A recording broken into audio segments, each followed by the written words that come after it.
পবিত্র মাহে রমজান উপলক্ষে প্রত্যেক বছরের মতো আবুধাবির গোল্ডেন গ্রুপ অব কোম্পানির উদ্যোগে জনাকিন্ন ইফতার এবং দোয়া মাহফিলের আয়োজন করা হয়। মার্চের 22 তারিখ শনিবার আমিরাত রাজধানী আবুধাবির জাফরি বিল্ডিং এর কোম্পানির কার্যালয় প্রাঙ্গণে আয়োজিত অনুষ্ঠানে সভাপতিত্ব করেছেন কোম্পানির প্রতিষ্ঠাতা ও চেয়ারম্যান আলহাজ মাহফুজুল আহমদ সওদাগর। মাওলানা মোহাম্মদ রহমতুল্লাহর পরিচালনায় এডা রোজা এবং যাকাত ফিতরার গুরুত্ব তাৎপর্য শীর্ষক আলোচনা করেছে মাওলানা নুরুল ইসলাম আল কাদেরী, মাওলানা মোহাম্মদ আবু বকর আল কাদের এবং মাওলানা মোহাম্মদ আলমগীর আল কাদেরী।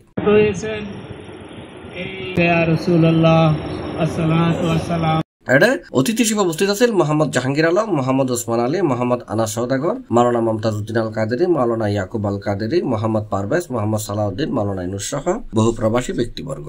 সালাম এবং দোয়া এই বলে আমি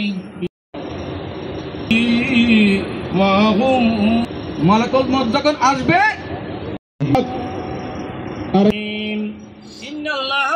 মালাকুল মউত যখন আসবে তখন আপনি আল্লাহর কাছে বলবেন, আল্লাহ আপনি আমাকে সম্পদ দিয়েছেন, এখন তো মৃত্যু এসে গেছে, আমি এখন কি করব?